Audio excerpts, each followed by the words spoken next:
용사님, 이곳은 조금 분위기가 달라진 것 같아요. 네, 잘 보셨습니다. 이제부터는 다른 이야기가 시작이 되는데요. 지금까지는 탕평정치를 위해서 인재를 고루 등용해 왕의 지지 세력을 확대하는 그런 이야기를 보셨다면 여기서부터는 왕실의 정통성, 왕위 계승의 정당성을 강화해 가면서 더욱더 국왕 중심에 흔들리지 않는 나라로 만들어가는 그 과정을 보여주는 공간입니다.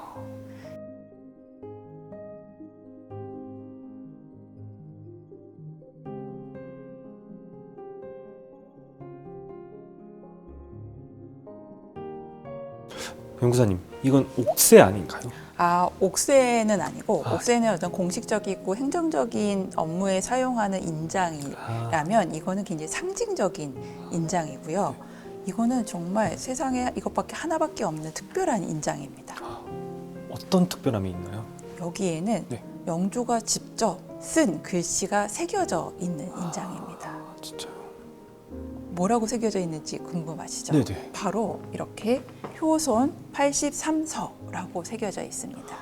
효성스러운 손자에게 83세 할아버지가 쓰다. 네. 왜 83세 할아버지가 이렇게 인장을 새로 만들어줬을까 네. 궁금하시죠? 네, 궁금해요. 영조 임금이 이제 말년이 됐을 때 몸이 안 좋아지니까 네. 대리청정을 이제 세손이었던 정조가 하게 네. 됐습니다. 근데 정조는 자기가 이제 대리청정을 하면서 할아버지께 상서를 올렸어요. 네. 올리면서 뭘 했냐면 아버지 사도세자에 관련된 네. 승정원 일기의 기록은 지워달라고 했던 거예요. 네.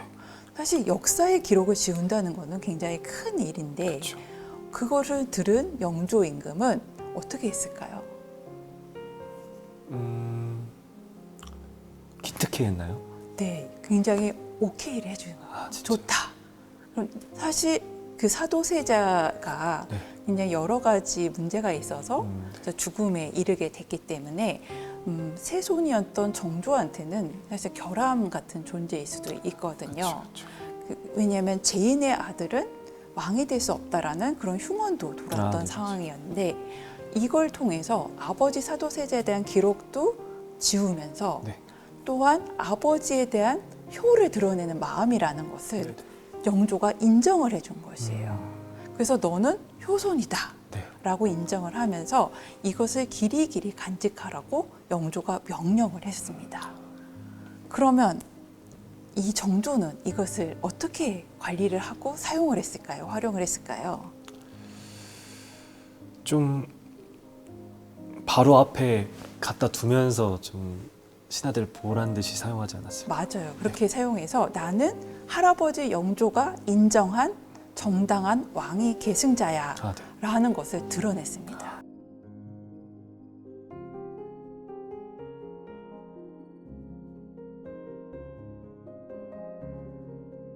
그럼 제가 효손 은인을 한번 찾아보겠습니다. 왕에 가까운 곳에 있었으니까 이거 아닌가요? 그것보다 조금 더 앞쪽으로.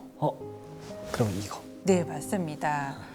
지금 아마 붉은색 보자기에 함을 쌓아서 그 안에 이제 그 효손 은인이 있었던 것 같은데요. 정조 임금은 이렇듯이 조회나 아니면 어디 행차를 할 때 효손 은인을 항상 가지고 다니셨다고 합니다. 이걸 통해서 나는 영조 임금한테 정통성을 인정받은 왕이야 라고 밝히는 것이죠. 엄청 큰 행사였던 것 같아요. 되게 질서정연하게 있고. 네, 맞아요. 이 행사는 창덕궁 인정전 앞뜰에서 열린 행사인데요.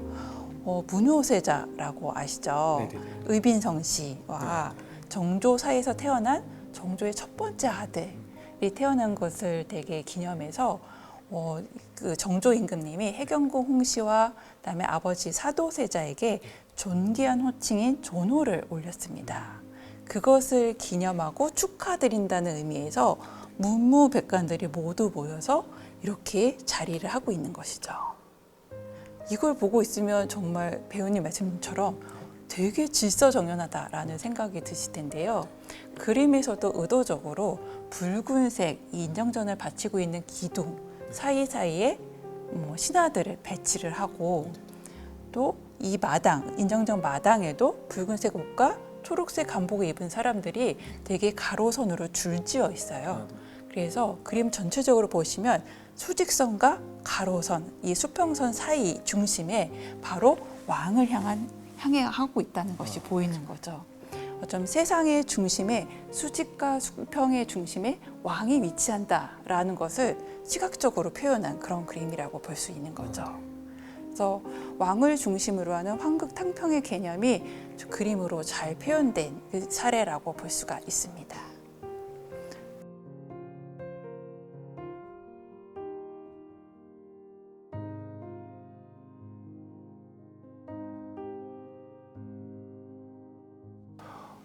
이거는 도장 아닌가요?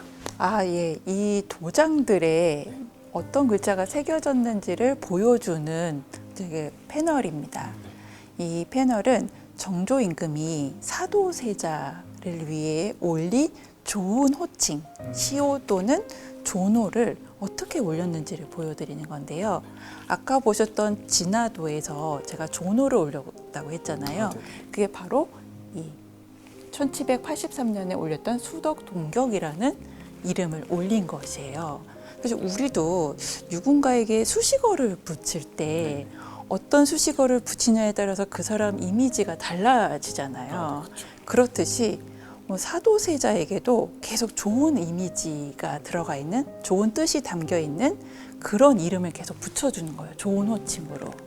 예를 들어서 좋은 아빠라고 했다가 그 다음에 멋진 좋은 아빠라고 붙이고 그 다음 마지막에는 잘생기고 멋지고 좋은 아빠 이렇게 붙여줌으로써 한 사람에 대한 평가가 더 좋은 쪽으로 하기 위한 하나의 어떤 이미지 메이킹 전략을 보여주는 그런 공간이라고 생각을 하시면 됩니다. 네. 한 번에 바꿀 수도 있는데 왜 이렇게 천천히 바꿨는지 알 수 있을까요? 그렇게 20년에 걸쳐서 바꿨어요. 처음 시작한 게 1776년 즉위를 시작해서 1795년 20년에 걸쳐서 4차례에 걸쳐서 좋은 의미의 시호와 조노를 올린 이유는 사람들의 반발을 줄이는 의미가 있겠죠.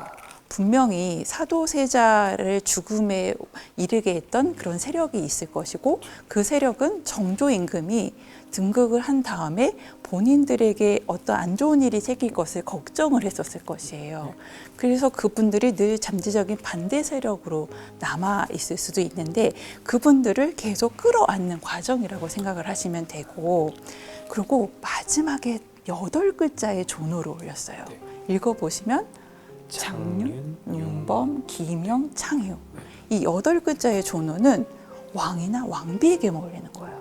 근데 사도세자는 왕이 아니었죠. 근데 이거 당연히 이렇게 올린다고 했을 때 반대하는 사람들이 있었음에도 불구하고 사도세자를 복권시키고 싶은 왕의 버금가는 지위를 올리고 싶은 정조의 뜻을 이제는 많은 사람들이 이해를 하게 된 거죠. 20년에 걸친 노력 끝에. 그래서 그것을 마무리했던 해가 바로 1700맞습니다. 그래서 그 1795년 행사를 우리가 탐색하기 전에 바로 이 추상조노, 마지막 8글자의 조노를 올린 인장을 확인하러 가겠습니다. 바로 옆에 있습니다. 아, 네. 배우님, 이거는 무엇으로 만든 인장일 것 같으세요? 금색이니까 금 아니에요? 네, 맞습니다. 이런 금인 또한 이건 왕한테 올리는 거였어요. 근데 사도세자는 왕이 아닌데 8자 조노도 올리고 금색 인장을 만들었어요. 그래서 정말 정조의 확고한 의지, 우리 아버지를 왕의 버금가는 지위에 올리겠다는 의지를 이 금인에서 확인할 수가 있습니다. 아, 네. 그러면 저 옥은 어떤 건가요? 저 옥이는 첫 번째 1776년에 즉위를 한 후에 장헌이라는 시호, 그러니까 사도라는 시호는 할아버지 영조가 아버지한테 내린 시호는 그렇게 좋은 의미가 아니었어요. 그래서 대신 즉위를 하자마자 장헌세자다라는 시호를 내리고 만든 인장이 바로 저 옥인인 거죠. 그래서 다 사실 세자의 지위면 옥인이 맞아요. 근데 결국은 본인이 하고 싶은 금인으로 마무리를 지은 것이죠.